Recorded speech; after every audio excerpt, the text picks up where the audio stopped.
Acababa de cumplir 17 años cuando escuché la frase que nunca más se me fue de la cabeza. Esto es un secreto entre nosotros y Dios, Guadalupe. Hasta el día de hoy, casi 6 décadas después, el sonido de aquella voz todavía me da un escalofrío por la espalda. Era el padre Miguel, el hombre más respetado de mi pueblo, y yo, solo una niña con falda larga y las rodillas raspadas de tanto rezar en el suelo frío de la iglesia. En aquel instante, sentí que el mundo entero se detenía.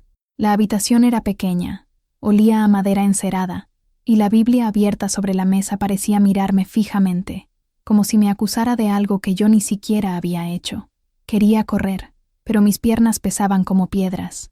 Él sonreía sereno, diciendo que guardar aquel secreto era una prueba de mi fe, y yo le creí. ¿Has tragado alguna vez un grito tan profundo que sentiste que morías por dentro? Pues así comenzó el silencio que he cargado toda mi vida. Mi nombre es Guadalupe Morales, tengo 79 años, y hasta hoy cargo el recuerdo del día en que el párroco de mi iglesia me llamó a un rincón y me pidió que guardara un secreto que quemaba como una brasa escondida en el pecho. Antes de sumergirnos en el silencio que guardé por más de 40 años, un silencio que pesaba más que las piedras del desierto de Tehuacán, les pido un instante de su atención. Si las historias de valentía, de esas que nacen en el fondo del alma y tardan una vida en salir a la luz, tocan su corazón, consideren suscribirse a este canal. Así como una comunidad se une para escuchar una verdad, nosotros nos unimos aquí para compartir narrativas que importan. Ahora, volvamos a aquel domingo, al zumbido de los ventiladores de techo en la parroquia de San Juan, y al peso del mundo que estaba a punto de salir de mis hombros y caer sobre todos nosotros. El aire dentro de la iglesia era espeso, una mezcla de incienso antiguo, cera de vela derretida y el perfume floral barato de las señoras de la primera fila. Yo tenía 63 años ese día, y me dolían las articulaciones por la humedad que prometía la lluvia de la tarde. Sentada en el banco de madera dura, el mismo banco donde me senté de niña, observaba a mi nieta, Sofía. Tenía 12 años, los ojos oscuros y brillantes fijos en el nuevo sacerdote, el joven padre David, con la misma devoción ciega que un día yo dediqué a otro hombre en ese mismo altar. El padre David hablaba sobre el perdón, sobre la ligereza del alma que confiesa sus pecados. Cada palabra era un cuchillo pequeño y afilado clavándose en mi pecho. Ligereza. ¡Qué ironía! Yo llevaba cargando un pecado que no era mío desde hacía 46 años. Era una piedra, un ancla que me ataba a un pasado que yo desesperadamente intentaba olvidar. Sofía, a mi lado, balanceaba los pies que aún no alcanzaban el suelo. Se inclinó y susurró: «Abuela, el padre David es tan bueno, ¿verdad? Parece un ángel». Un escalofrío recorrió mi espalda, un frío que no venía de la corriente de aire que entraba por la puerta lateral. Fue su mirada, la pureza, la confianza inquebrantable que solo una niña puede tener en la figura de un hombre de Dios. En ese instante, la imagen del padre Miguel surgió en mi mente, tan nítida como si estuviera allí, de pie en el lugar del joven padre, sus ojos pequeños y penetrantes, la sonrisa fina que nunca llegaba a los ojos, el olor a tabaco y a colonia barata que usaba. Mis manos, arrugadas y manchadas por la edad, comenzaron a temblar. Mi esposo, Rodrigo, sentado a mi otro lado, rígido como siempre en su traje de domingo, puso su mano sobre la mía. «Guadalupe, ¿estás bien? ¿Estás pálida?» No respondí. Se me cerró la garganta. El sermón del padre David terminó, y el coro comenzó a cantar un himno suave. La gente empezó a moverse, preparándose para la comunión, pero yo no podía moverme. Veía el rostro de Sofía, y detrás de él, mi propio rostro a los 17 años, asustado y confuso, en la penumbra de la sacristía. «No», pensé, una furia repentina y abrumadora subiendo desde el fondo de mi estómago. «Con ella no, la historia no se va a repetir». El miedo que me paralizó toda la vida se transformó en otra cosa. Era una fuerza, una urgencia que me empujaba a ponerme de pie. Rodrigo me miró, con los ojos desorbitados de sorpresa, cuando me levanté. El himno estaba terminando, y un silencio expectante cayó sobre la congregación mientras la gente formaba la fila para la hostia. Mi respiración era superficial. Mi corazón latía descontrolado contra mis costillas. «Siéntate, mujer, ¿qué estás haciendo?», sisió Rodrigo, tirando de la manga de mi vestido. Me solté de su agarre. Con las piernas temblorosas, di un paso hacia el pasillo. Todas las cabezas se giraron hacia mí. 200 pares de ojos. Vecinos. Amigos de toda la vida, gente que me conocía como Lupe, la esposa callada de Rodrigo, la abuela de Sofía. Tenía la boca seca como el polvo de las calles de Tehuacán en mayo. Miré al altar, al rostro amable y confundido del padre David. Respiré hondo, sintiendo el olor a polvo y santidad. Padre, mi voz salió como un rasguño, un sonido débil que apenas cortó el silencio. Lo intenté de nuevo, más fuerte, la voz resonando en el espacio abovedado. Padre, con su permiso, necesito hablar. Para entender por qué una mujer de 63 años haría tal cosa, por qué desafiaría una vida entera de silencio y sumisión, necesitan conocerme a los 17. En 1961, yo era Guadalupe Morales, una chica delgada con trenzas negras y gruesas que me llegaban a la cintura, y ojos que, según mi madre, contenían más preguntas que respuestas. Nuestra vida en Tehuacán, en el estado de Puebla, era dictada por el sol y por la iglesia. El sol determinaba el trabajo de mi padre, Javier, un campesino de piel curtida y manos que parecían hechas de tierra y piedra. Salía antes del amanecer a los campos de maíz y regresaba cuando las sombras se alargaban, trayendo consigo el olor a sudor y polvo. La iglesia determinaba el resto. Mi madre, Elena, era una mujer de fe inquebrantable. Su vida era un ritmo de misas, novenas y el trabajo incesante de hacer tortillas para vender en el mercado. El sonido de sus manos palmeando la masa de maíz era la banda sonora de mi infancia, un ritmo constante y reconfortante. Nuestra casa era modesta, de adobe, con un pequeño patio donde mi madre cultivaba chiles y flores. Éramos pobres, pero nunca pasamos hambre. Había una dignidad en nuestra pobreza, una aceptación de que la vida era dura, pero la recompensa vendría en la vida después de la muerte. Esa era la promesa que la iglesia nos vendía, y nosotros la comprábamos con todo el corazón. El centro de nuestro universo espiritual era la parroquia de San Juan y su párroco, el padre Miguel. Él no era un hombre local. Vino de la Ciudad de México años antes, trayendo consigo un aire de autoridad y sofisticación que fascinaba a nuestra pequeña comunidad.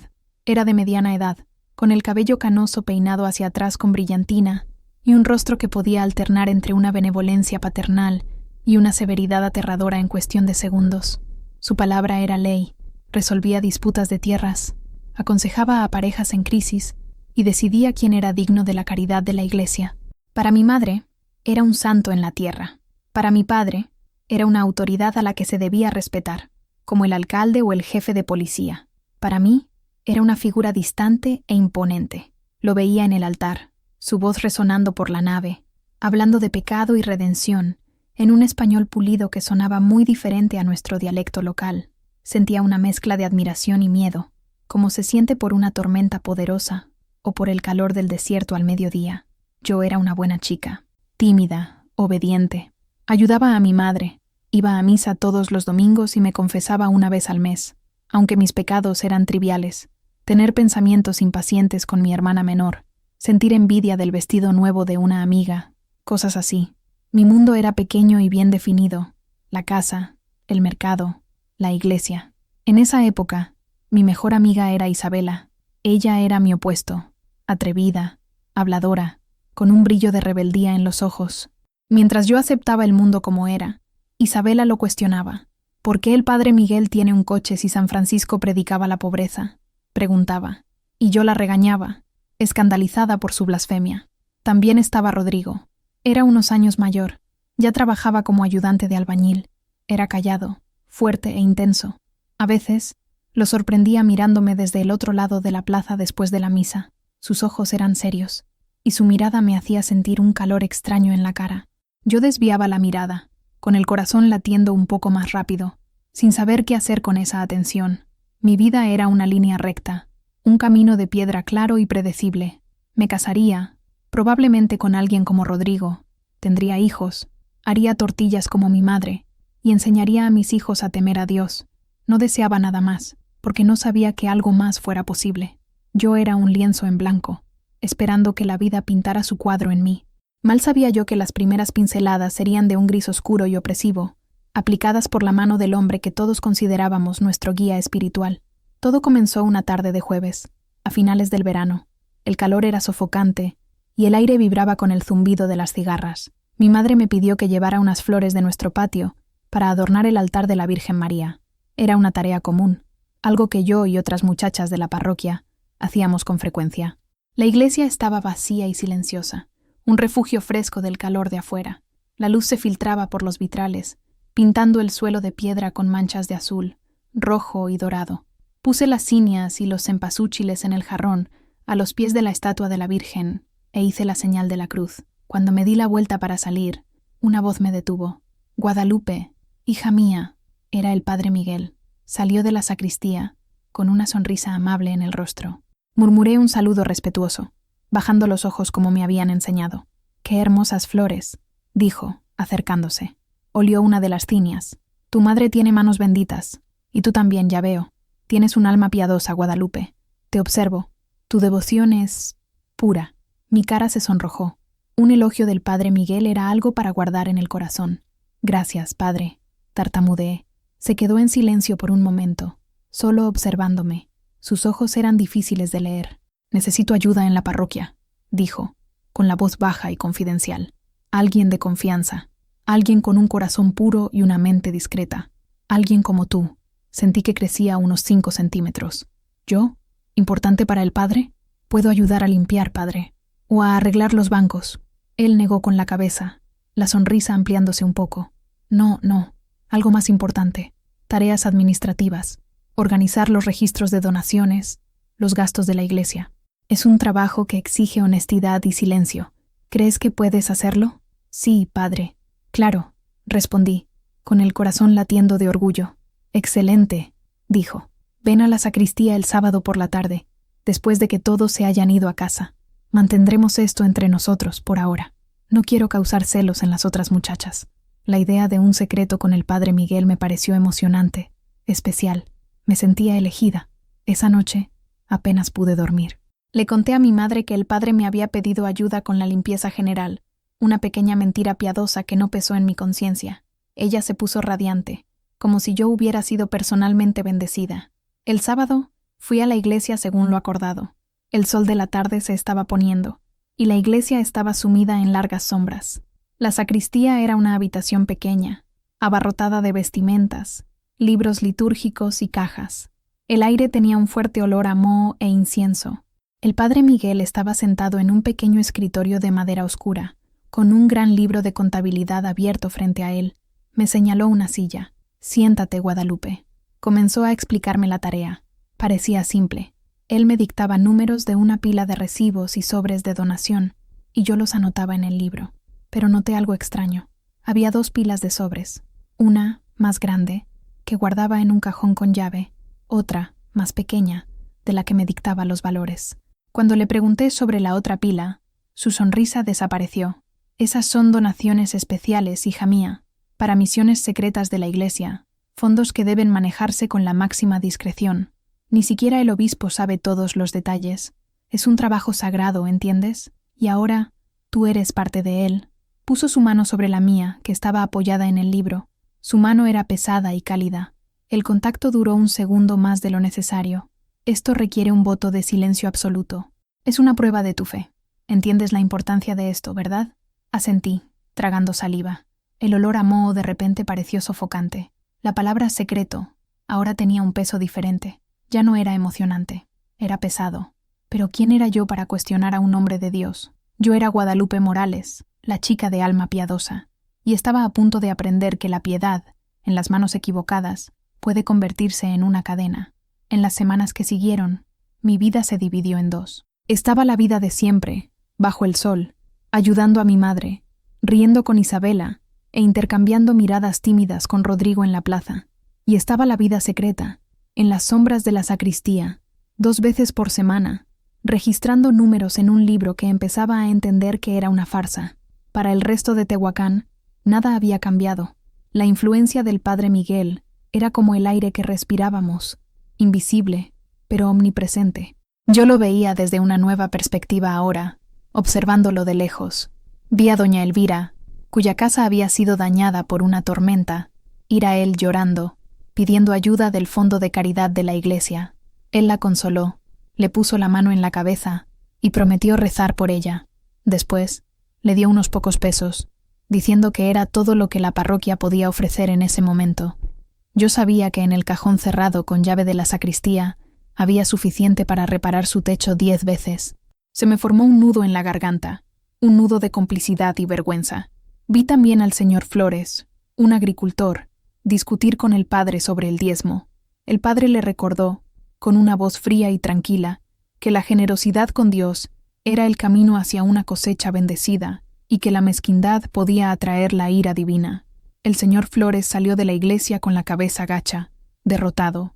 El poder del padre no estaba en los sermones, estaba en esos momentos, en la manera en que tejía la fe y el miedo en una red de la que nadie podía escapar. Mi amistad con Isabela comenzó a resentirse. Ella notó mi cambio.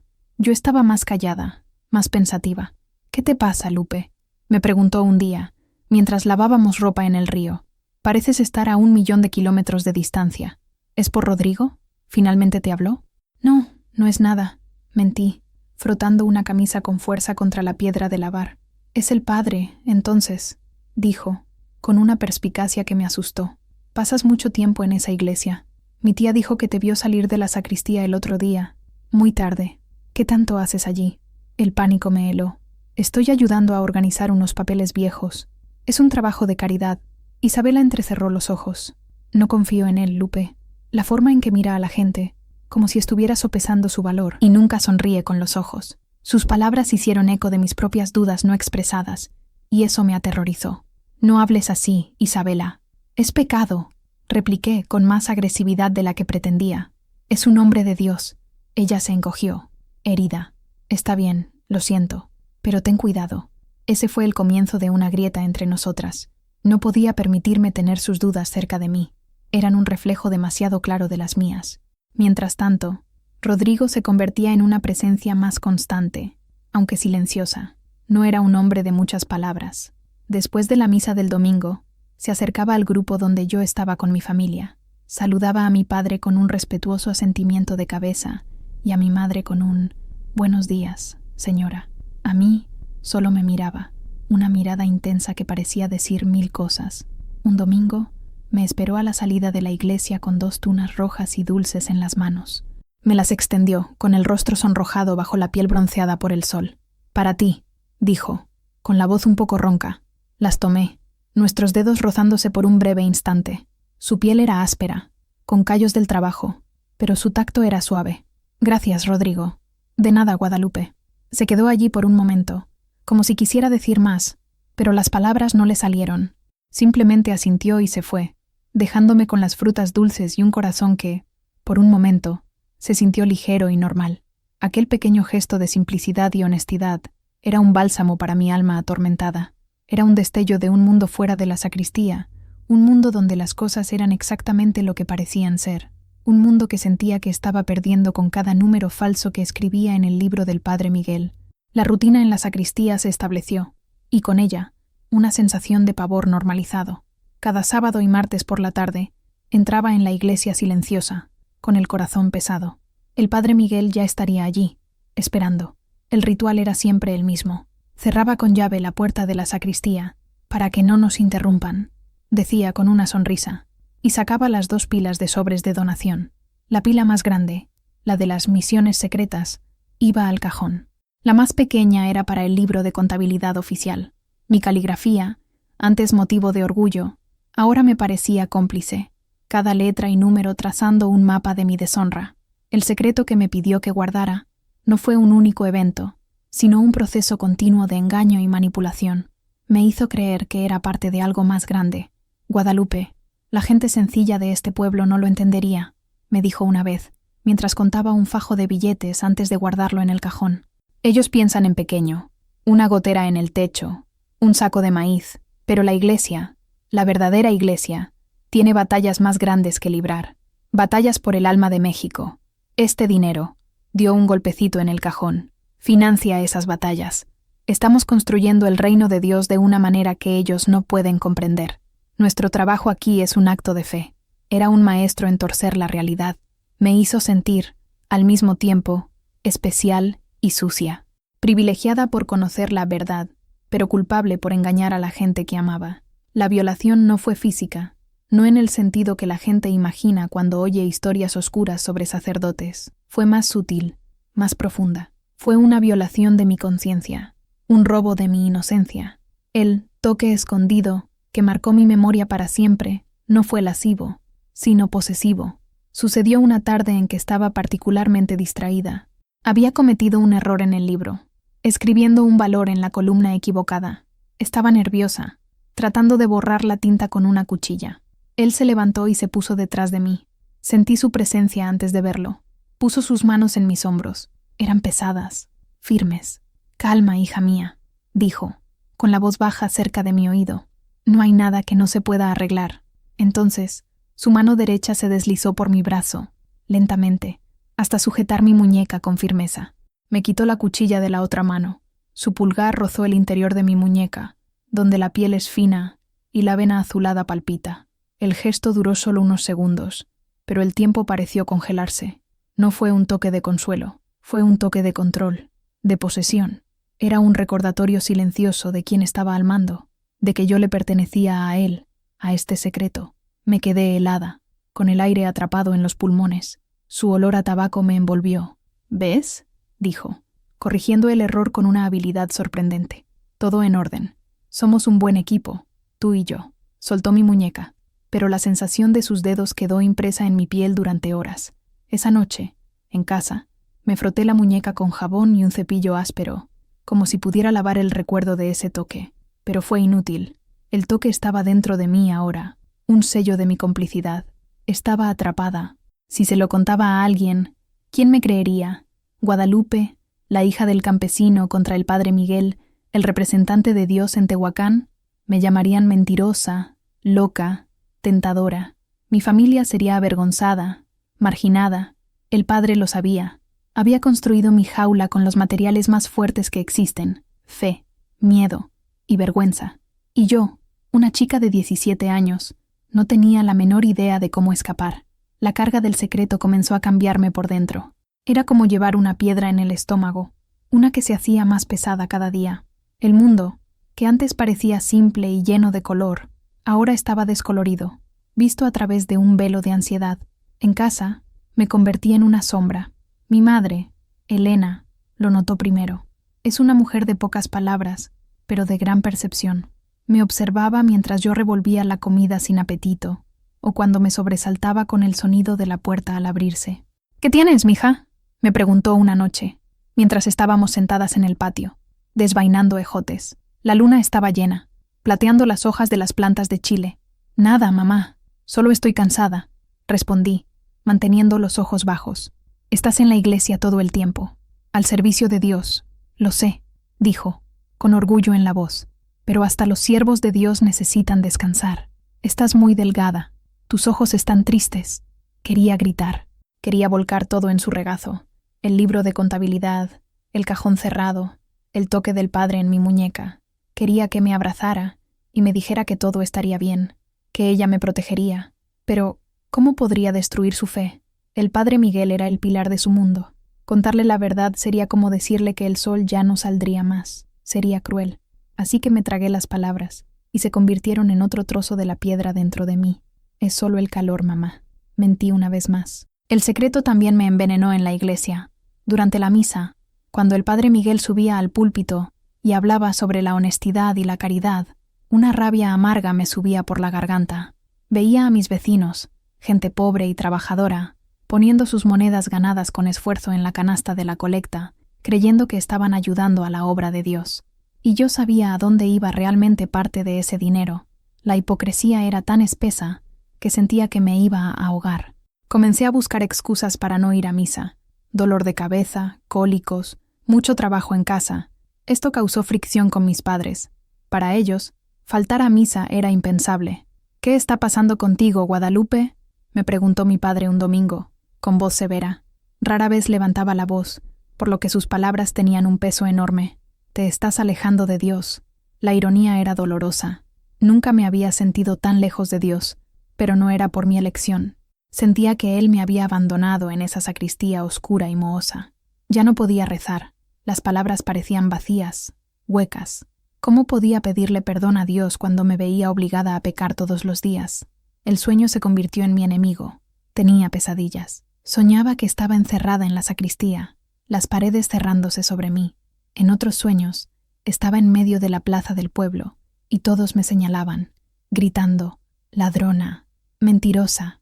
Me despertaba empapada en sudor, con el corazón desbocado. La joven Guadalupe estaba desapareciendo, siendo reemplazada por una versión más vieja, más triste y más asustada de sí misma. Estaba aprendiendo a mentir, a esconder, a fingir, y la lección más difícil de todas era que los monstruos no siempre viven en la oscuridad. A veces, visten una sotana y predican sobre la luz.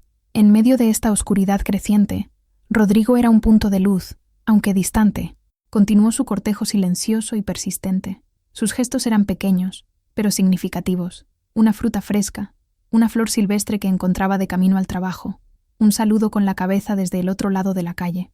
Nunca presionaba, nunca exigía. Simplemente estaba allí, una presencia constante y sólida. Su simplicidad era un alivio. Con él, no necesitaba fingir. Nuestro silencio compartido era más honesto que cualquier conversación que tenía con el padre Miguel. Rodrigo no hablaba de Dios ni de pecado. Hablaba del ladrillo, de la mezcla, de la pared que estaba construyendo. Hablaba del calor y de la lluvia. Su vida estaba hecha de cosas tangibles, reales. Una tarde de sábado, después de una sesión particularmente angustiante en la sacristía, volvía a casa con los hombros encorvados, sintiendo el peso del mundo. Lo vi cerca de la fuente en la plaza, lavándose el polvo del cemento de las manos y la cara. Me vio y se detuvo. Guadalupe, dijo, con voz suave. Me detuve, pero no pude mirarlo a los ojos. No te ves bien, continuó, acercándose. Tus ojos parecen cargar un peso. Sus palabras fueron tan directas, tan perceptivas, que me tomaron por sorpresa. Nadie, ni siquiera mi madre, había descrito mi estado con tanta precisión. Unas ganas inmensas de llorar se apoderaron de mí. Luché contra las lágrimas, mordiéndome el labio inferior. No preguntó qué pasaba, no intentó forzarme a hablar. En cambio, miró al cielo, donde las nubes de la tarde se acumulaban. Va a llover, dijo. Es bueno para el maíz. Cambió de tema, dándome espacio, protegiéndome de mi propia vulnerabilidad. En ese momento, sentí una ola de gratitud por él que era casi abrumadora. Caminó a mi lado, en silencio, hasta la puerta de mi casa. Antes de que entrara, dijo, si algún día el peso es demasiado para cargarlo sola, recuerda que mis hombros son fuertes. Soy bueno para cargar cosas pesadas. No estaba hablando de sacos de cemento. Yo lo sabía. Me estaba ofreciendo ayuda, sin saber de qué se trataba. Era la oferta más genuina que había recibido en mi vida. Después de ese día, comencé a esperar nuestros encuentros. Eran mi única escapatoria. Me aferraba a su presencia sólida como un náufrago se aferra a un trozo de madera. No podía salvarme del secreto, pero evitaba que me hundiera por completo. Sin embargo, el muro que el secreto construyó entre el resto del mundo y yo también estaba entre nosotros. Sabía que, para estar con él, tendría que llevar la mentira conmigo. ¿Cómo podría construir una vida con un hombre tan honesto y directo, basada en una omisión tan fundamental? La paradoja era cruel. El hombre que representaba la verdad en mi vida era el mismo que me hacía sentir la profundidad de mi propia mentira. El noviazgo con Rodrigo floreció lentamente, como una planta del desierto que necesita poca agua para sobrevivir, pero cada momento de felicidad estaba teñido por la sombra de la sacristía. Lo quería, pero me sentía indigna de él, y ese sentimiento de indignidad era otra cadena que el padre Miguel había enroscado alrededor de mi corazón. El frágil equilibrio que mantenía se tambaleó una mañana de domingo, justo después de la misa. La canasta de la colecta había sido particularmente generosa, ya que nos acercábamos a la fiesta del santo patrón del pueblo. La iglesia estaba llena de una energía festiva, pero esa energía fue quebrantada por una voz femenina, llena de desesperación. Era doña Elvira, la viuda cuyo techo había sido dañado por la tormenta. Su hijo menor estaba enfermo, con una fiebre que no cedía, y necesitaba dinero para llevar al niño al médico en la ciudad vecina de Puebla. Abordó al padre Miguel en la puerta de la iglesia, frente a decenas de feligreses. «Padre, por favor», suplicó, las lágrimas corriendo por su rostro arrugado.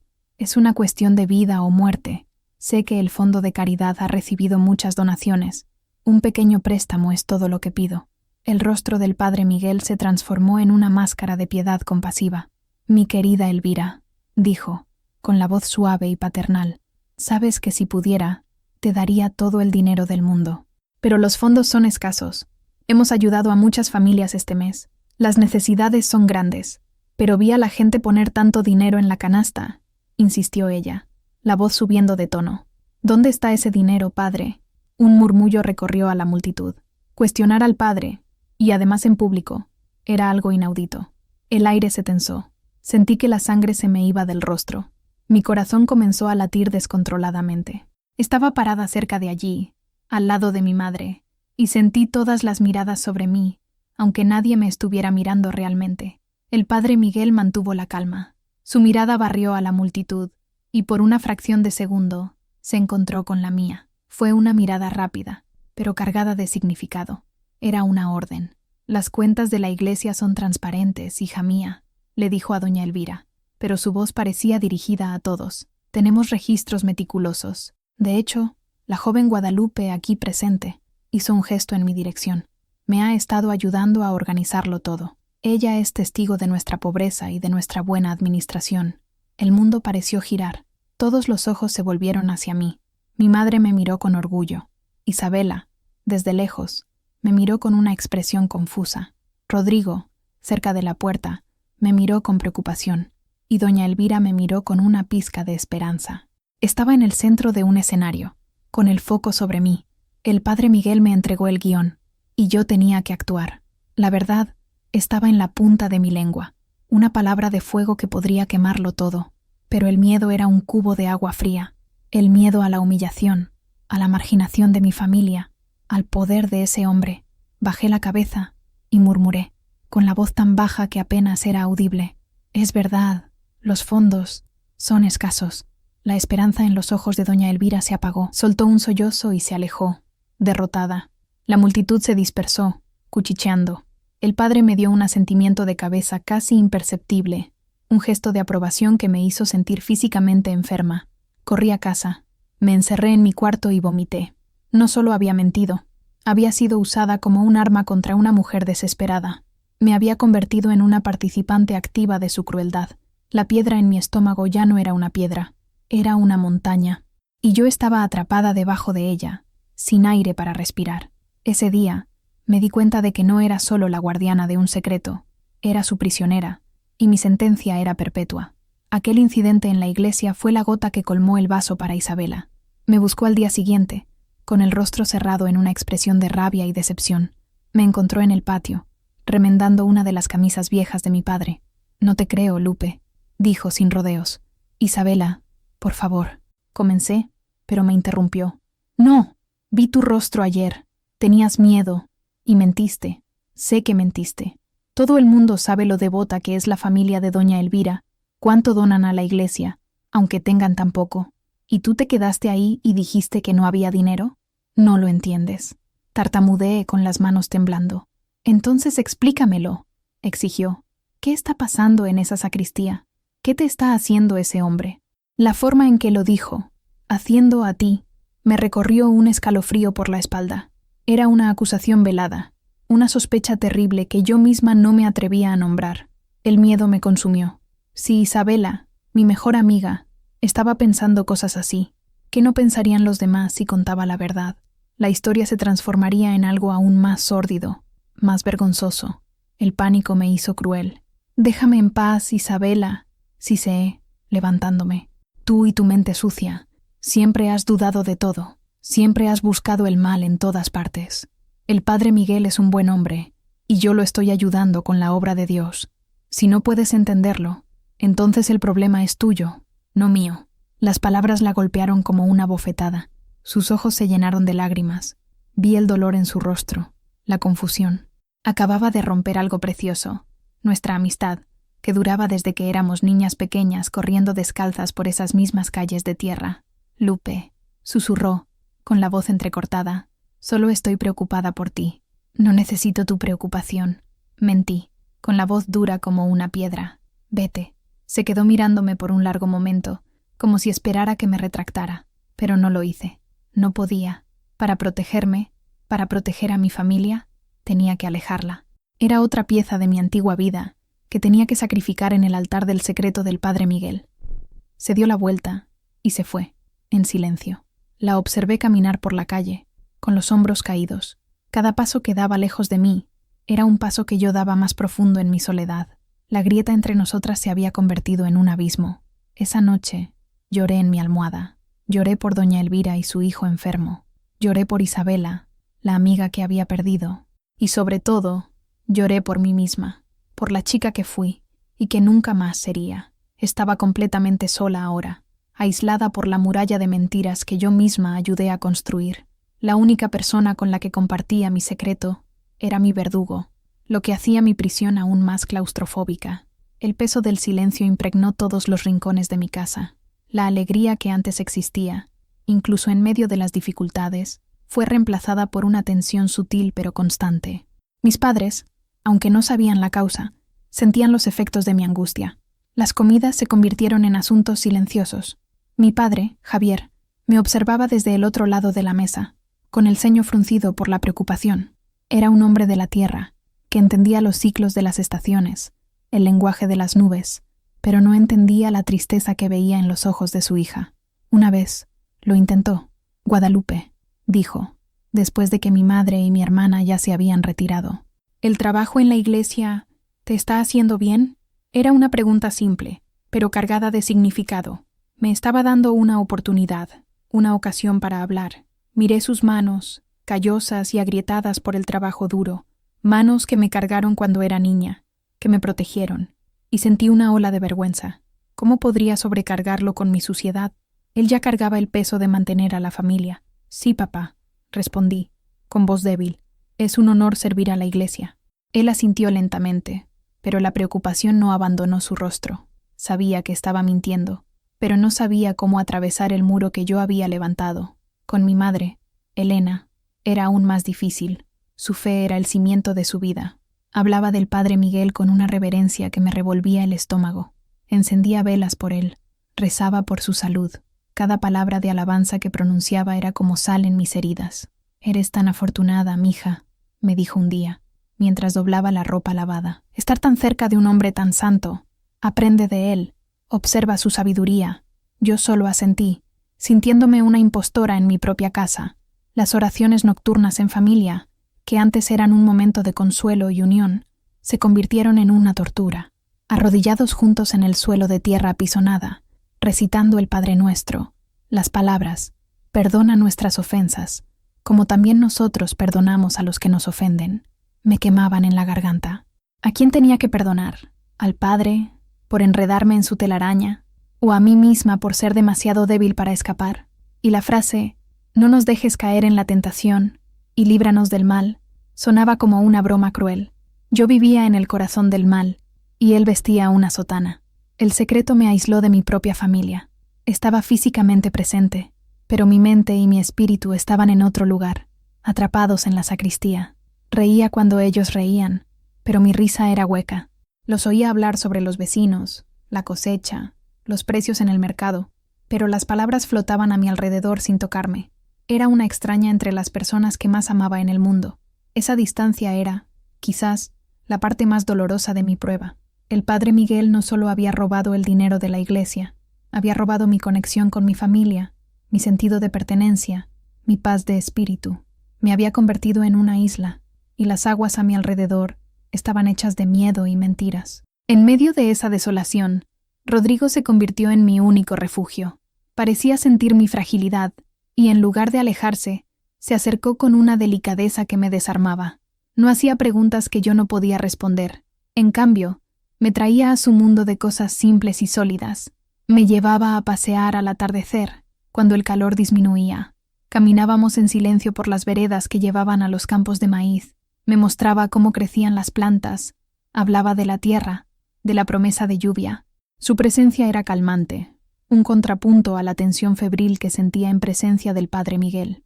Una noche, sentados en una piedra con vistas al valle, mientras el cielo se teñía de naranja y púrpura, finalmente dijo lo que había en su corazón. «Guadalupe», comenzó, con voz seria, «no me miro a mí, sino al horizonte. No soy un hombre de palabras bonitas, no sé hablar de poesía o de cosas del espíritu como el Padre.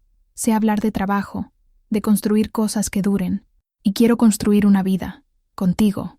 Mi corazón se detuvo. Se volvió hacia mí, con los ojos oscuros e intensos. Sé que algo te perturba.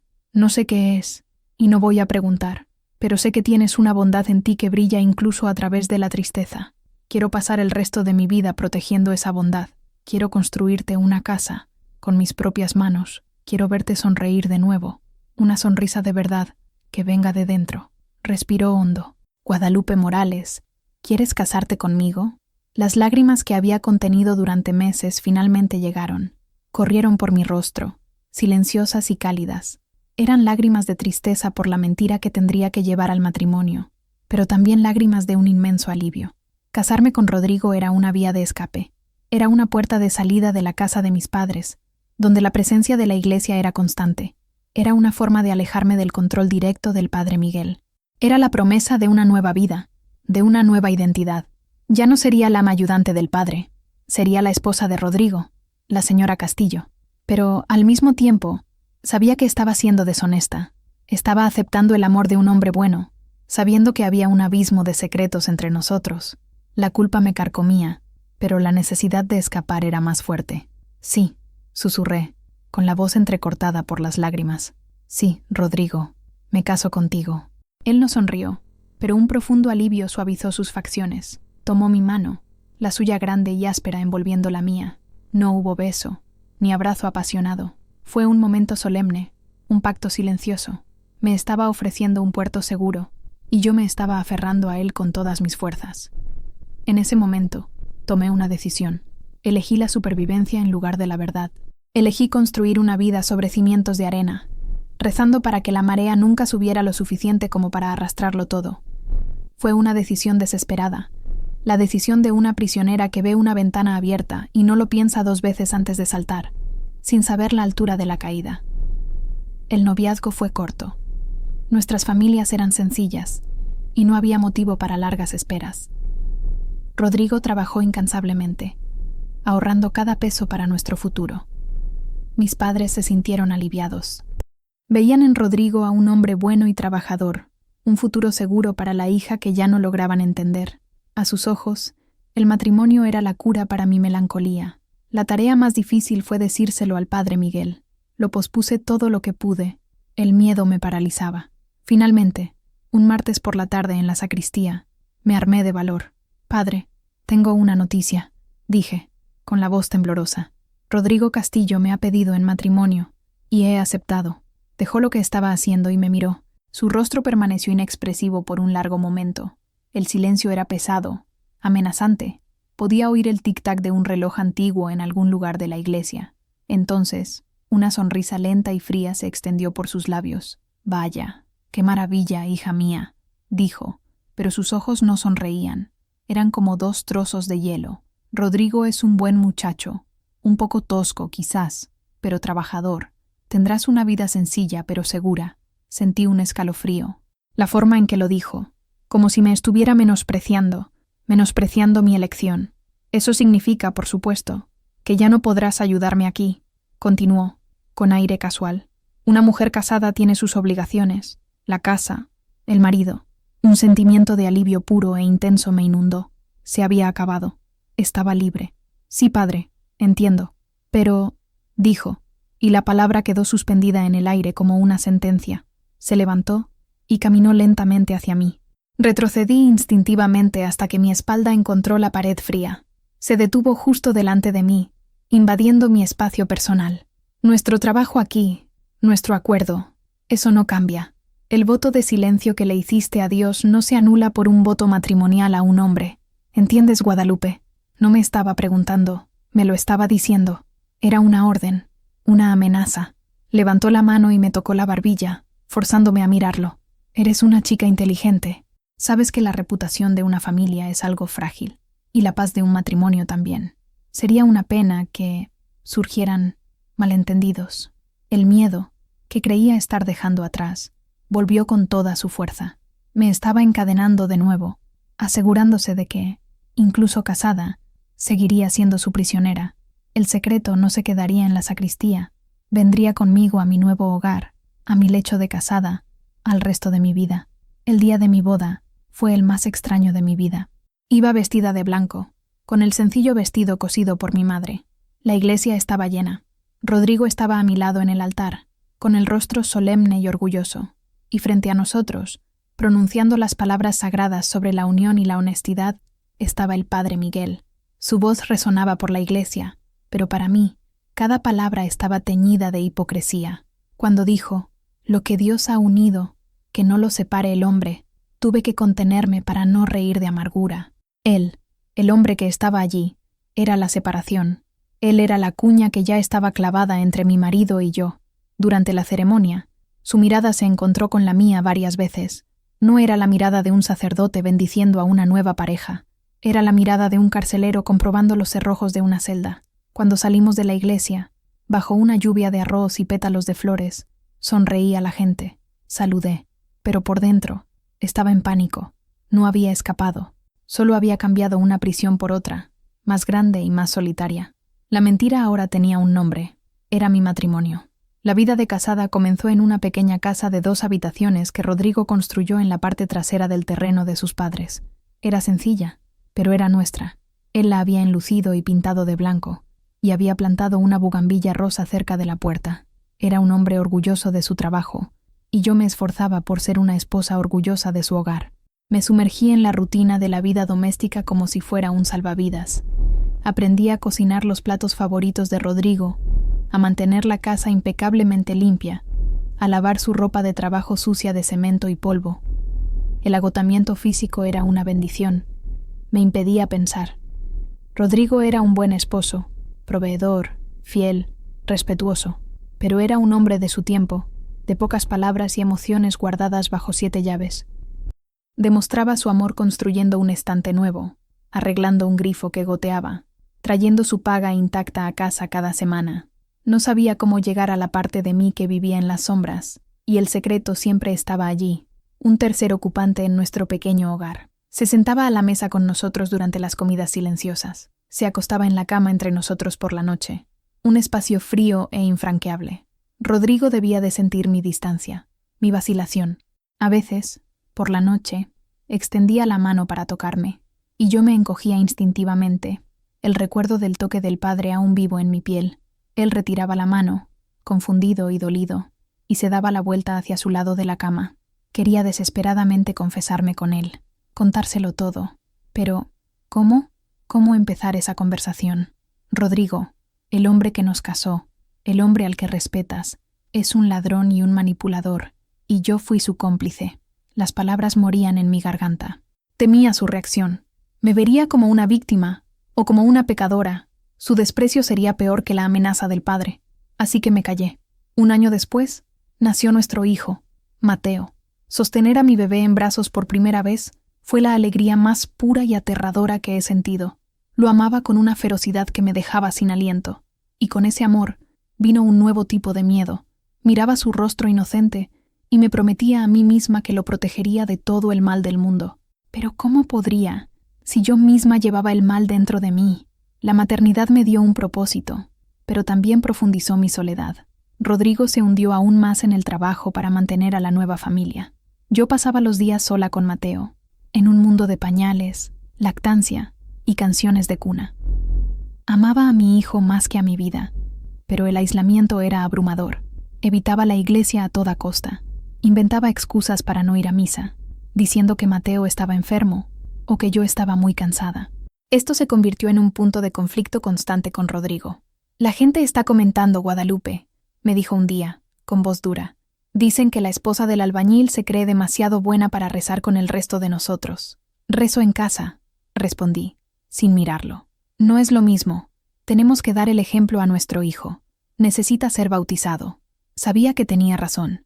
En nuestra comunidad, no bautizar a un hijo era un escándalo, y sabía quién tendría que realizar la ceremonia. La idea del padre Miguel sosteniendo a mi hijo, derramando el agua bendita sobre su cabeza con las mismas manos que me aprisionaron, me llenaba de un horror visceral, pero no tenía opción. El bautizo de Mateo fue otra prueba. Sostuve a mi hijo con tanta fuerza que empezó a llorar, y mientras el padre recitaba las bendiciones, yo rezaba mi propia oración silenciosa, una súplica desesperada para que Dios protegiera a mi hijo del hombre que afirmaba hablar en su nombre. Los años pasaron como el viento seco que sopla por el valle de Tehuacán, erosionando lentamente el paisaje y a las personas. Las arrugas comenzaron a aparecer en las comisuras de mis ojos. El cabello de Rodrigo se salpicó de canas. Mateo creció, un niño tranquilo y observador, una mezcla de la seriedad de su padre y mi melancolía contenida. La vida adquirió un ritmo monótono, pero estable. La casa, el mercado, la escuela de Mateo. Me convertí en una experta en construir muros, no de ladrillo y mezcla como mi esposo, sino de silencio y evasivas. Me convertí en una actriz competente en el escenario de mi propia vida, desempeñando el papel de esposa y madre, mientras la verdadera Guadalupe permanecía encerrada en algún lugar muy adentro. El padre Miguel también envejeció. Su andar se hizo más lento, pero su poder sobre la comunidad permaneció inalterado. Lo veía de lejos, en la plaza o en el mercado, y me desviaba para no tener que cruzarme con él. Nuestros encuentros eran raros, pero cada uno de ellos era un recordatorio helado de mi juramento de silencio. Nunca necesitó decir una palabra. Una simple mirada, un lento y deliberado asentimiento de cabeza, era suficiente para recordarme que la cadena seguía allí, invisible, pero fuerte como el acero. El secreto no dicho continuó envenenando mi matrimonio. Rodrigo y yo nos convertimos en dos barcos que se cruzan en la noche. Vivíamos bajo el mismo techo, compartíamos la misma cama, pero éramos extraños. La falta de intimidad emocional creó un abismo entre nosotros. Él, sin entender la fuente de mi tristeza, se volvió más rígido, más callado. Y yo, incapaz de compartir mi carga, me retraí aún más. Nuestro amor, que comenzó con una promesa de refugio, se convirtió en una larga y silenciosa sentencia de soledad para dos.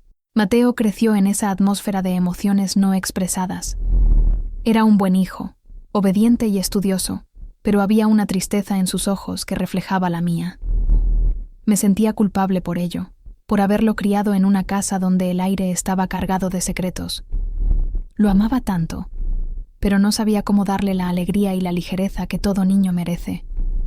Hubo momentos, fugaces y preciosos, en los que la vida parecía normal. Un picnic en familia, la risa de Mateo al volar una cometa, un raro momento de complicidad con Rodrigo al arreglar algo en casa. Me aferraba a esos momentos, intentando construir un álbum de recuerdos felices para superponer las imágenes sombrías de la sacristía. Pero la noche siempre llegaba, y con ella, los fantasmas. Con el tiempo, la rabia que sentía por el padre Miguel se transformó en algo más complejo, un resentimiento profundo y amargo contra mí misma. ¿Por qué no había hablado? ¿Por qué no había gritado? ¿Por qué fui tan débil? Me culpaba por mi cobardía, por la vida que había construido sobre una mentira. La vergüenza era un veneno lento, que carcomió mi autoestima y mi capacidad de sentir alegría. Era una mujer de mediana edad, atrapada en una vida que no era del todo mía, atormentada por una decisión que tomé cuando era solo una chica asustada. El tiempo no curó la herida, solo la cubrió con una cicatriz gruesa e insensible. La vida dio un giro inesperado cuando Mateo, ya un hombre hecho y derecho, se casó con una dulce muchacha llamada Elena, en honor a mi madre, y luego, un año después, me dieron el regalo más precioso de mi vida, mi nieta, Sofía. Desde el momento en que la sostuve en mis brazos, un pequeño bulto de vida, algo dentro de mí despertó. Mirar sus ojos oscuros y curiosos, tan parecidos a los míos cuando era joven, fue como mirar un espejo del pasado, pero un espejo que reflejaba pureza y un futuro lleno de posibilidades. Convertirme en abuela fue mi redención. El amor que sentía por Sofía era diferente del amor que sentía por Mateo. Mi amor por mi hijo siempre estuvo teñido de miedo y culpa, pero con Sofía era diferente. Era un amor feroz, protector y, sobre todo, libre de la sombra de mi pasado. Con ella podía ser simplemente la abuela Lupe.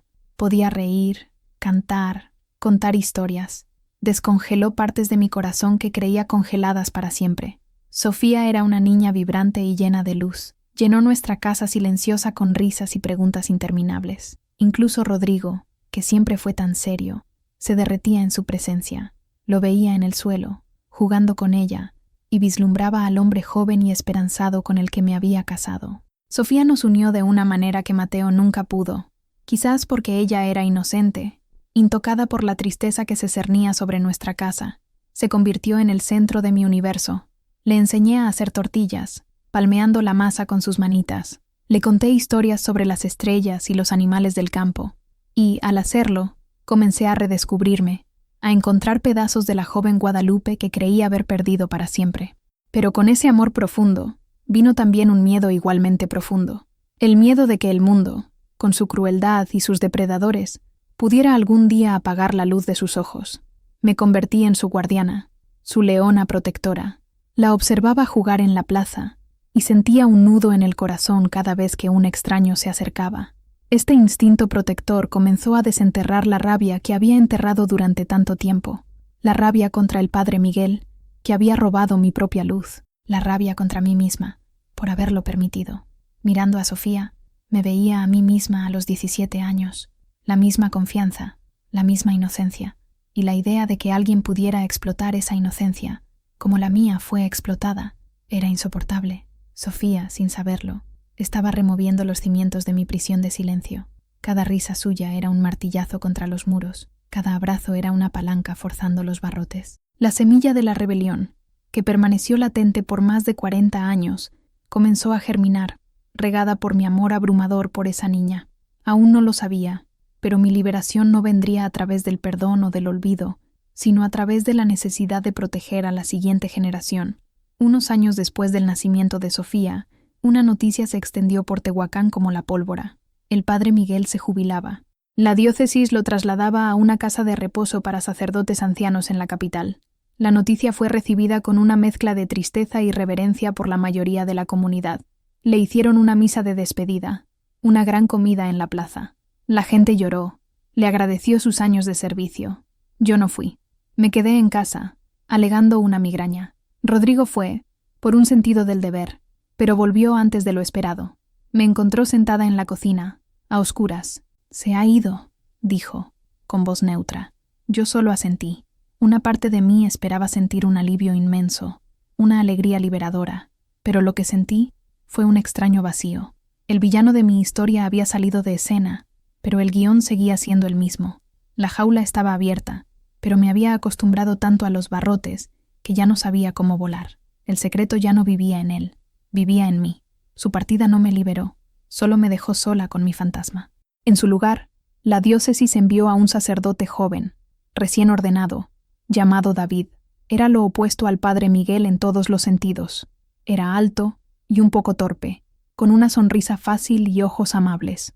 No hablaba desde arriba, desde el púlpito, sino que bajaba y caminaba entre la gente. Organizaba partidos de fútbol para los niños, visitaba a los enfermos y escuchaba más de lo que hablaba.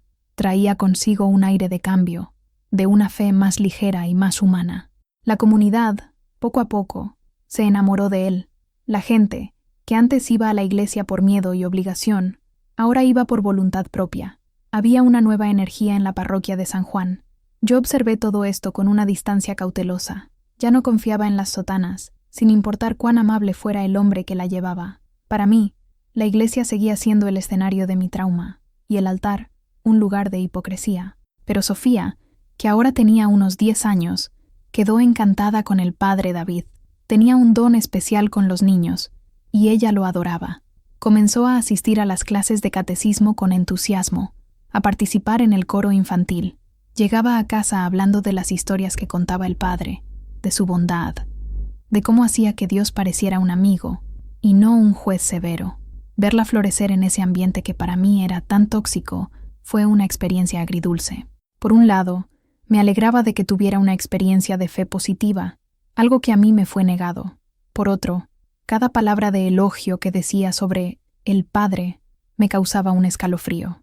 El contraste entre el padre David y el padre Miguel era flagrante, y eso hacía el crimen de su antecesor aún más atroz. El padre David nos mostraba cómo debería ser un verdadero hombre de Dios, y eso arrojaba una luz aún más fuerte sobre la oscuridad que representaba el padre Miguel.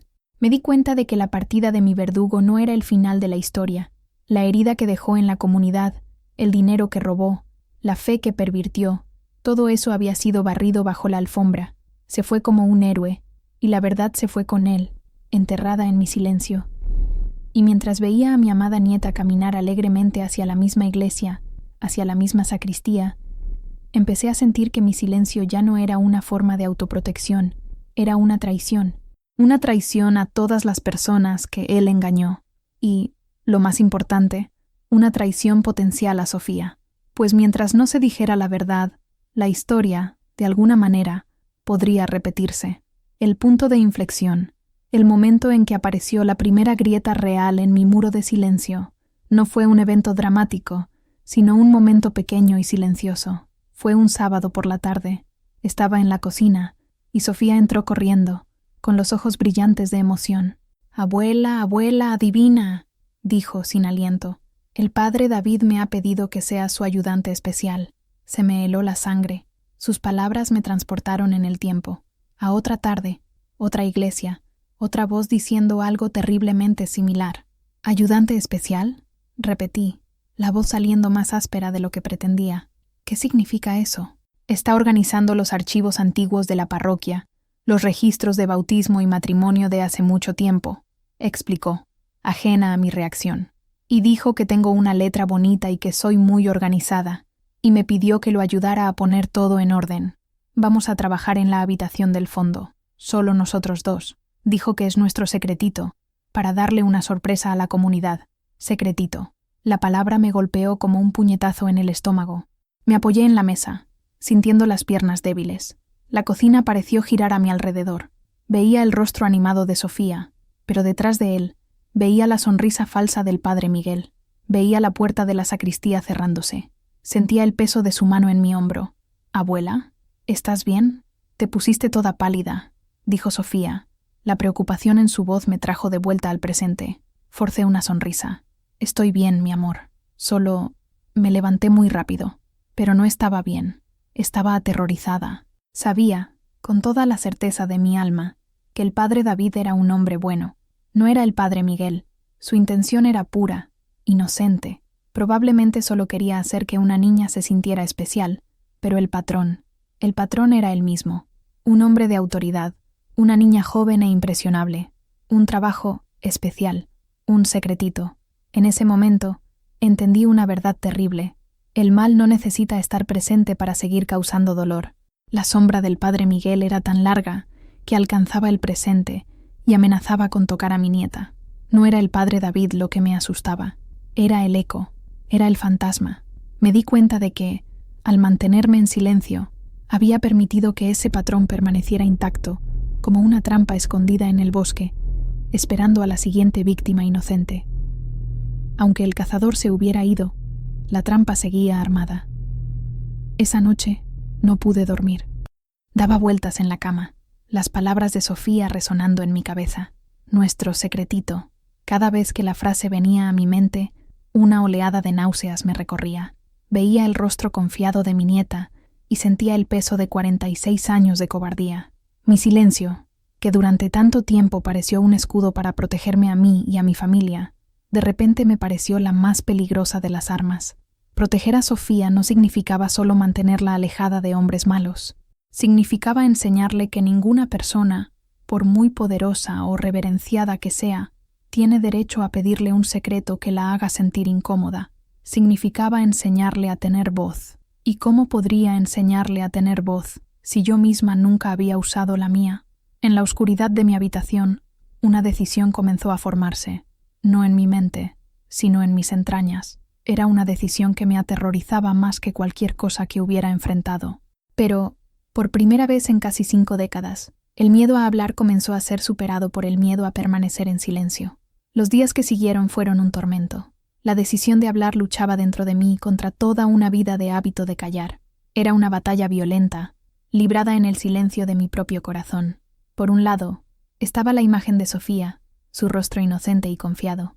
Estaba la rabia, una brasa que había ardido durante décadas y que ahora se avivaba hasta convertirse en una llama. La necesidad de proteger, de romper el ciclo, de reclamar finalmente mi propia verdad. Por otro lado, estaba el miedo, un miedo profundo, arraigado, con muchas caras. El miedo a la humillación pública. ¿Qué diría la gente? ¿Por qué esperó tanto tiempo? Debe de estar senil. Solo quiere llamar la atención. El miedo a cómo reaccionaría mi familia.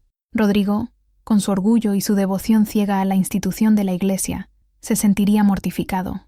¿Me apoyaría o me repudiaría? ¿Y Mateo? ¿Lo avergonzaría? Lo obligaría a elegir entre su madre y la comunidad en la que creció, y estaba el miedo de revivirlo todo. Hablar significaba desenterrar el cuerpo de esa chica de 17 años que había enterrado hacía tanto tiempo. Significaba volver a oler el moho de la sacristía, sentir el peso de la mano del padre, el ardor de la vergüenza. ¿Tendría fuerzas para ello? Caminaba por la casa como un fantasma, perdida en mis pensamientos. Quemaba la comida, olvidaba recados, respondía a preguntas que no se habían hecho. Rodrigo me miraba con una mezcla de irritación y preocupación. «¿Qué diablos te pasa, Guadalupe?», explotó una noche, después de que se me cayera un plato al suelo. «Andas por ahí como si estuvieras en otro mundo». Lo miré, al hombre con el que había compartido una vida, y la distancia entre nosotros pareció un océano. Quería construir un puente, pero no tenía las palabras. ¿Cómo empezar? ¿Cómo explicar un secreto que guardaba desde antes de que él me besara por primera vez? Mi lucha interna se manifestaba físicamente. No podía comer. Tenía constantes dolores de cabeza. Las noches eran las peores. El sueño se me escapaba, y me quedaba acostada, mirando el techo, mientras los argumentos a favor y en contra de hablar libraban su guerra en mi mente. En uno de esos momentos de insomnio, me levanté y fui a una vieja caja de madera donde guardaba algunos recuerdos. Rebusqué hasta encontrar lo que buscaba. Una pequeña foto en blanco y negro, descolorida y con los bordes gastados. Era yo, en mi 17º cumpleaños. Estaba de pie junto a la bugambilla de mi madre, con mis largas trenzas y una sonrisa tímida, pero mis ojos, mirándolos ahora, con la sabiduría de la edad, podía verlo, podía ver la sombra, el comienzo de la tristeza, la pregunta no formulada. La foto había sido tomada pocas semanas después de que comenzara mi trabajo especial en la sacristía. Sostuve la foto de esa chica en mis manos temblorosas. Era tan joven, tan asustada. No tuvo voz, no tuvo elección. La había silenciado, la había abandonado en esa sacristía durante 46 años. Y allí, en la quietud de la madrugada, mirando a mi yo más joven, sentí una ola de compasión y rabia protectora. No solo por Sofía, sino por esa chica de la foto. Se lo debía.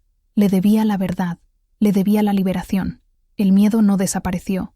Seguía allí, un nudo frío en mi estómago. Pero algo más fuerte emergió. La determinación. La guerra interna había terminado. Una de las partes había vencido. Iba a hablar. No sabía cómo, ni cuándo, pero la decisión estaba tomada. Iba a romper las cadenas, sin importar el costo. Con la decisión tomada, sentí una claridad aterradora. Necesitaba aliados, o al menos, necesitaba preparar el terreno. No podía simplemente detonar una bomba en medio de la misa del domingo, sin antes intentar que las personas que amaba entendieran. Mi primer intento fue con Mateo. Vino a almorzar con nosotros a mitad de semana, como solía hacer. Esperé a que Rodrigo saliera al patio a fumar su cigarrillo. «Mateo, hijo mío», comencé, con la voz un poco inestable. «Quiero preguntarte algo.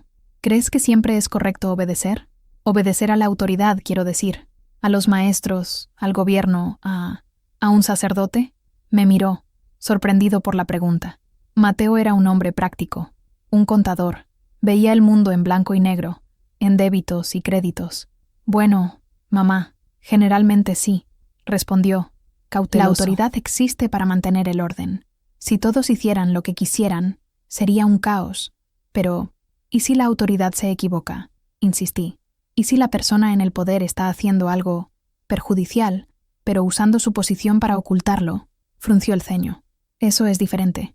Si alguien está violando la ley, debe ser denunciado». «Pero, ¿por qué preguntas esto? ¿Ha pasado algo?». Dudé. No pude decir las palabras. Solo quería plantar una semilla de duda. Prepararlo.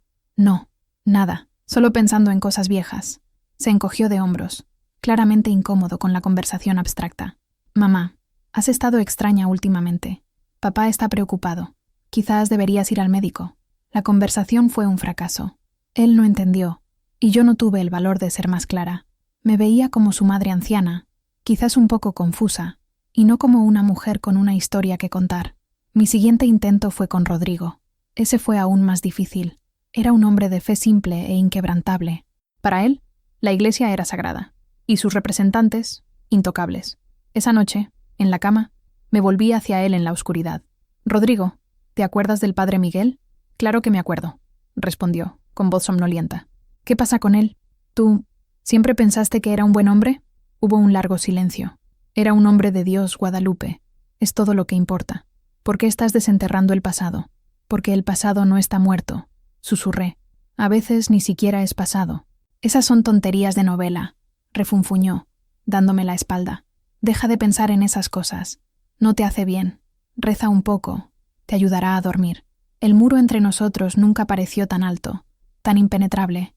No quería escuchar. Había construido su vida sobre los cimientos del orden, la tradición, la fe ciega. Mi verdad amenazaba con sacudir todos esos cimientos. Para escucharme, tendría que cuestionar todo en lo que creía, y no estaba dispuesto a hacerlo. Me sentí completa y totalmente sola. Las dos personas que más amaba, mi hijo y mi esposo, no eran mis aliados, eran parte del mundo al que tendría que enfrentarme. La constatación fue dolorosa, pero también liberadora. No podía contar con nadie para librar esta batalla por mí. Si quería que la verdad saliera a la luz, tendría que ser a través de mi propia fuerza, de mi propia voz. Mi soledad, que durante tanto tiempo fue mi prisión, ahora se convertía en mi armadura. No tenía nada que perder, porque, en cierto sentido, ya lo había perdido todo. Mi paz, mi juventud, la intimidad con mi familia. Lo único que me quedaba era mi historia, y la iba a contar. La noche del sábado antes de aquel domingo fatídico fue la más larga de mi vida. La casa estaba en silencio. Rodrigo roncaba suavemente a mi lado. El pueblo entero parecía estar durmiendo, ajeno a la tormenta que se formaba dentro de una abuela en una pequeña casa de adobe. No pude pegar ojo. La adrenalina y el miedo recorrían mi cuerpo en oleadas. Me levanté y fui a la cocina. La luz de la luna entraba por la ventana, bañando la habitación en una luz plateada y fantasmagórica. Me senté a la mesa, la misma mesa donde serví miles de comidas, donde ayudé a Mateo con la tarea, donde compartí silencios con Rodrigo durante casi 50 años. Mi mente era un torbellino de imágenes, el rostro asustado de doña Elvira, los ojos dolidos de Isabela, la mirada posesiva del padre Miguel, y sobre todo, la sonrisa confiada de Sofía. Estaba a punto de detonar una bomba en el corazón de mi comunidad, de mi familia. Lo sabía. La vida como la conocía terminaría mañana. La comodidad de la rutina, el respeto tranquilo de mis vecinos, la paz frágil de mi hogar, todo eso se rompería. Una parte de mí, la parte que anhelaba paz y tranquilidad, gritaba que me detuviera, que dejara las cosas como estaban, que me llevara mi secreto a la tumba. ¿Para qué?, susurraba esa voz. El hombre ya se ha ido. ¿Qué bien hará esto ahora? Pero otra voz, una voz que se estaba haciendo más fuerte, respondía: por la verdad, por la chica de la foto, por Sofía, por todas las demás niñas que necesitan saber que pueden hablar. Me levanté y fui de nuevo a mi caja de recuerdos. Tomé la pequeña foto en blanco y negro de mí misma a los 17 años y la puse sobre la mesa. Miré a esa chica durante un largo, largo tiempo. Ella no tuvo la oportunidad de defenderse. Fue silenciada por el miedo, por el adoctrinamiento, por la impotencia de su edad y su posición. Yo, Guadalupe Morales, a los 63 años, tenía la oportunidad que ella no tuvo. Ya no era una niña asustada, era una esposa, una madre, una abuela. Había sobrevivido, había soportado, y esa resistencia me había dado una fuerza que no sabía que poseía. Mañana no hablaría solo por mí, hablaría por ella. Sería la voz que ella no pudo tener. Tomé la foto y la apreté contra mi pecho. Una extraña calma descendió sobre mí. El miedo seguía allí, un zumbido bajo la superficie, pero la determinación era la corriente principal. Ya no estaba en guerra conmigo misma. Estaba en paz con mi decisión. Sabía lo que tenía que hacer. Sería en el lugar donde todo comenzó, en el lugar donde su poder era absoluto, y donde mi silencio fue forjado. Sería en la casa de Dios. Usaría su escenario para contar mi verdad. Volví a la cama y me acosté junto a Rodrigo. No dormí, pero tampoco luché más contra el insomnio. Solo esperé el amanecer, observando las primeras luces del día pintar el cielo. El día del ajuste de cuentas había llegado. El domingo amaneció claro y cálido, un día perfecto para hipocresías. Me puse mi mejor vestido, uno floral azul que Rodrigo me regaló por mi cumpleaños. Me recogí el pelo canoso en un moño apretado en la nuca. Me miré en el espejo. Vi a una mujer mayor, con el rostro marcado por el tiempo y el sol. Pero, por primera vez en mucho tiempo, vi una chispa de lucha en mis propios ojos. El camino a la iglesia fue una tortura silenciosa. Rodrigo caminaba a mi lado, rígido en su traje. Sofía iba delante de nosotros, saltando, conversando animadamente con Mateo y su esposa. Eran una familia feliz y normal yendo a misa. Una imagen perfecta, una mentira perfecta. Dentro de la iglesia, el aire estaba espeso, como recordaba de la introducción. Me senté en el banco de madera, sintiendo su veta áspera bajo mis dedos. Cada detalle del lugar era un cuchillo en mi memoria. El olor a incienso, la luz filtrada de los vitrales, la estatua de la Virgen María a la que llevé flores aquel día fatídico. Comenzó el sermón del padre David sobre el perdón. Y entonces, el susurro de Sofía: «Abuela, el padre David es tan bueno, ¿verdad? Parece un ángel». Y fue ahí donde la presa se rompió. Me levanté. El movimiento fue brusco, torpe. La mano de Rodrigo en la mía, su voz siseante. «Guadalupe, ¿estás bien? Siéntate, mujer. ¿Qué estás haciendo?». Me solté de su agarre con una fuerza que lo sorprendió. Di un paso hacia el pasillo. El himno terminó. El silencio cayó como un sudario. 200 pares de ojos se volvieron hacia mí. Rostros que conocía desde la infancia. Vecinos, comadres, amigos, enemigos. Mi corazón parecía un tambor de guerra golpeando contra mis costillas. Mi boca estaba seca. Miré al altar. El padre David me miraba fijamente. El rostro una mezcla de confusión y preocupación. Era un buen hombre, y lamentaba involucrarlo en esto, pero la verdad era más grande que nuestra delicadeza. Respiré hondo. El aire parecía no llegar a mis pulmones. «Padre», mi voz salió, un hilo de sonido. Carraspeé. Afirmé los pies en el suelo de piedra, sintiendo su solidez. Lo intenté de nuevo, proyectando la voz desde el fuego en mi estómago, la voz que guardé durante 46 años. «Padre, con su permiso, necesito hablar». El silencio en la iglesia se volvió absoluto, pesado. Se podía oír la respiración colectiva contenida. Rodrigo intentó jalarme para que me sentara de nuevo, con el rostro rojo de vergüenza. Mateo, unas filas más adelante, miraba hacia atrás, conmocionado. Sofía me miraba con los ojos muy abiertos, sin entender. El padre David, para su crédito, no me mandó a callar. Dudó por un momento, luego hizo un gesto con la mano, una invitación a que continuara. «Claro, doña Guadalupe, ¿qué le gustaría decir?». Y entonces, con los ojos de todo mi pueblo sobre mí, comencé a hablar. «Mi nombre es Guadalupe Morales Castillo». Empecé, con la voz temblorosa al principio, pero ganando fuerza con cada palabra. «Muchos de ustedes me conocen desde que era una niña. Me vieron crecer, casarme, tener a mi hijo, convertirme en abuela. Me conocen como una mujer callada, una mujer que se guarda las cosas». Hice una pausa, mirando los rostros frente a mí. Vi confusión, curiosidad, un poco de irritación. Hoy, necesito romper el silencio de toda una vida. Necesito hablar de un pecado. No un pecado mío, sino uno que fui forzada a cargar como si lo fuera. Mis ojos se fijaron en el altar, en el lugar exacto donde solía estar el padre Miguel. Tenía 17 años cuando el hombre que estaba en este altar antes del padre David, cuando el padre Miguel, me pidió que fuera su ayudante. Me dijo que era especial, de confianza. Me llevó a la sacristía y me pidió que guardara un secreto. Un murmullo recorrió a la congregación. Rodrigo cerró los ojos, como si sintiera un dolor físico. Me enseñó cómo la iglesia los engañaba, continué, la voz subiendo de tono, llena de una justa ira que no sabía que poseía. Me enseñó cómo tomaba el dinero de sus donaciones, el dinero que ustedes daban con el corazón puro, creyendo que era para los pobres, para los enfermos, para la obra de Dios, y se lo guardaba para sí mismo. Los murmullos se convirtieron en exclamaciones de asombro. «¡Blasfemia!», gritó un hombre al fondo. «Mentira», dijo una señora. «No es mentira». Mi voz sonó como un trueno en la iglesia silenciosa. «Yo lo vi, con mis propios ojos. Fui la niña a la que obligó a escribir en los libros de contabilidad falsos.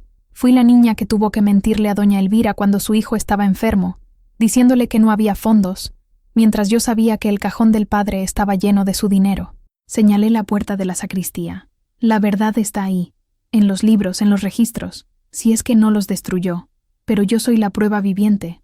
He vivido con esta vergüenza, con esta culpa, durante 46 años.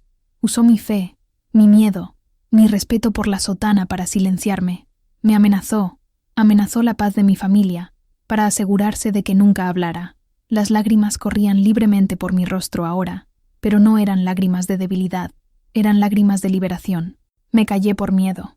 Me callé para proteger a mi familia. Me callé porque pensé que nadie me creería, y mi silencio fue mi pecado. Pero hoy veo a mi nieta mirando este altar con la misma confianza ciega que yo tenía, y digo, basta, la casa de Dios no puede ser un lugar de secretos sucios y poder abusivo. La fe no puede ser usada como un arma para controlar y robar a los inocentes. Estaba sin aliento, con el pecho agitado. El silencio que siguió fue el más profundo que he oído jamás. Era un silencio de asombro, un silencio de procesamiento. Lo había dicho, finalmente lo había dicho.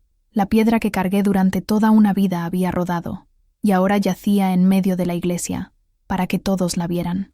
No sabía qué pasaría a continuación, pero por primera vez en mi vida adulta, me sentí ligera.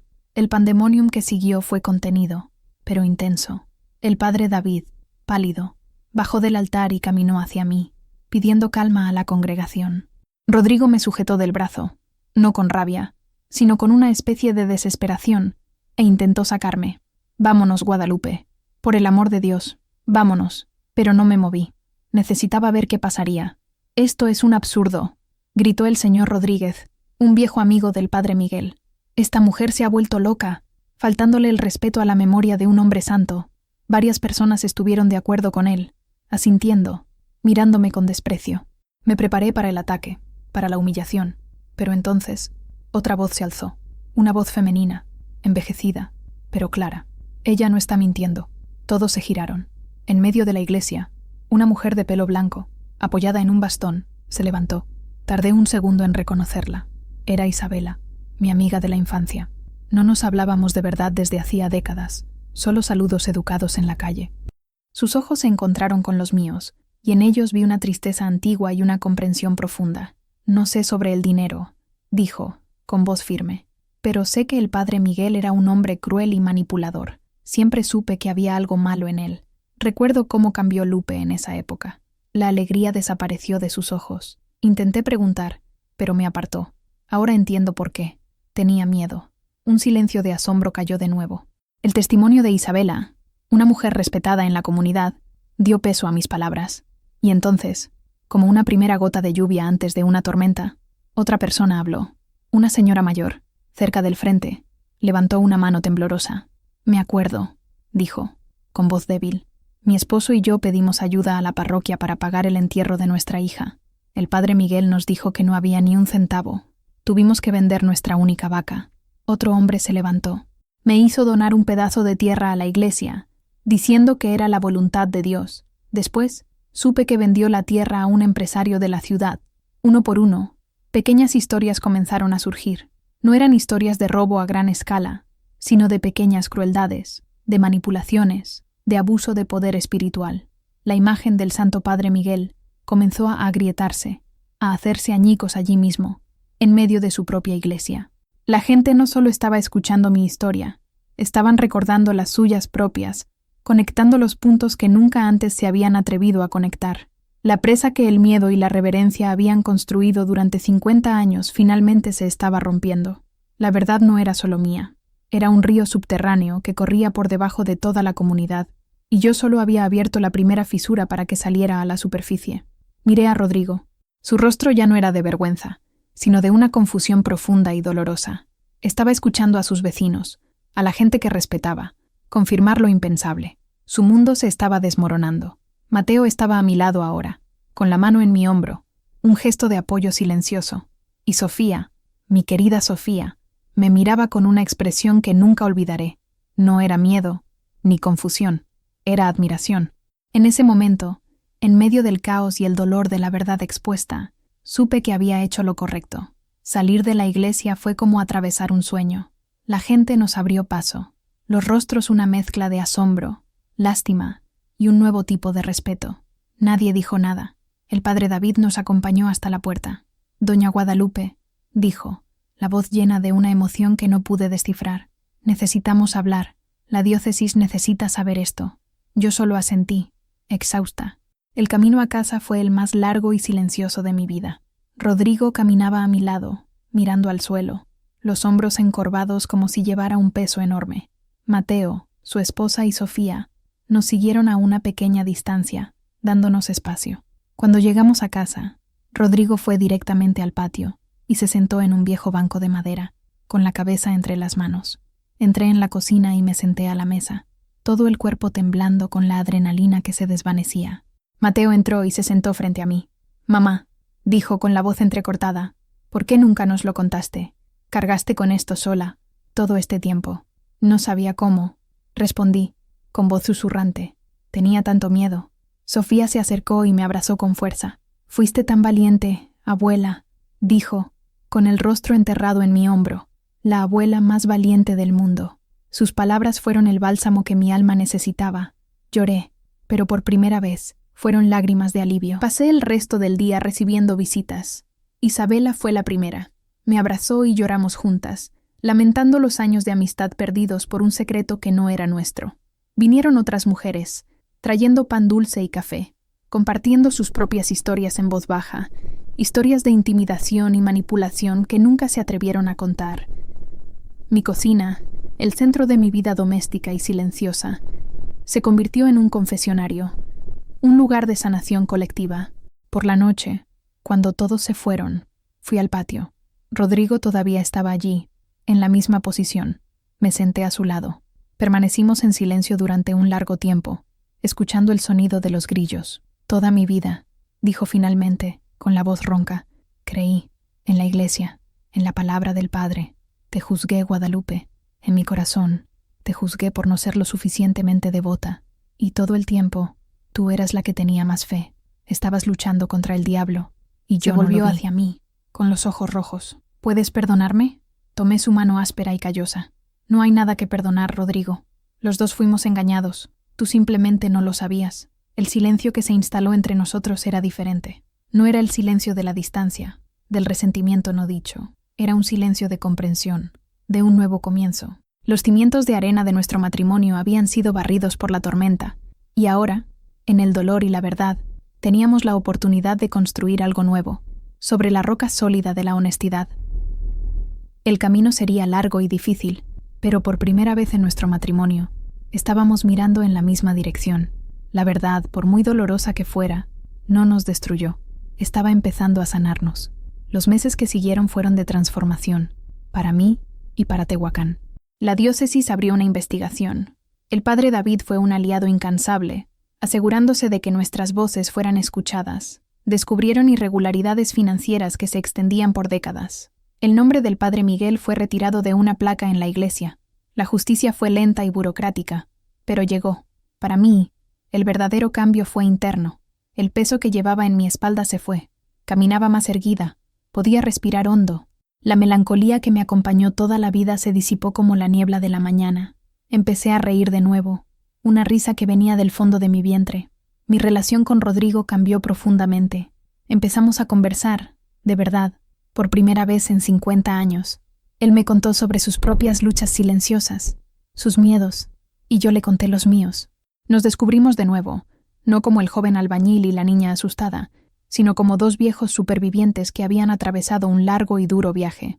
Encontramos una intimidad y un compañerismo en la vejez que nunca tuvimos en la juventud. Mi vínculo con Sofía se volvió inquebrantable. Ella me veía no solo como su abuela, sino como un símbolo de valentía, y yo, a cambio, veía en ella la promesa de un futuro donde las mujeres ya no necesitarían tener miedo de usar sus voces. Encontré mi fe de nuevo, no en la institución, no en los hombres de sotana, sino en algo mucho más simple y profundo. La encontré en la bondad de mis vecinos, en la fuerza de las mujeres de mi comunidad, en la resiliencia del espíritu humano y en el poder curativo de la verdad. Volví a asistir a la iglesia, no por obligación, sino por elección. Me siento en el mismo banco, pero ahora lo siento como un lugar mío, un lugar que ayudé a purificar. Hoy, a los 79 años, camino por las calles de Tehuacán con la cabeza en alto. Algunos todavía cuchichean, pero la mayoría me saluda con un respeto que nunca antes tuve. Ya no me ven como la esposa callada de Rodrigo. Me ven como Guadalupe, la mujer que habló. Mi historia, la verdadera historia de Guadalupe Morales, no termina con un punto final, sino con una puerta abierta. Una puerta a la conversación, a la sanación, a la esperanza de que ningún secreto impuesto por el poder pueda sobrevivir para siempre a la luz de la valentía. Aprendí que nunca es tarde para reescribir el final de tu propia historia. Y si este viaje a través de mis recuerdos, mis miedos y mi liberación ha resonado en ti, si la voz de una abuela del interior de México ha logrado cruzar distancias y tocar tu alma, te pido que ayudes a que otras voces sean escuchadas. Suscríbete al canal, deja tu me gusta para que este relato llegue a más personas y, por favor, comenta. ¿Qué secreto liberarías si tuvieras el valor? Tu historia también importa. Gracias por escucharme.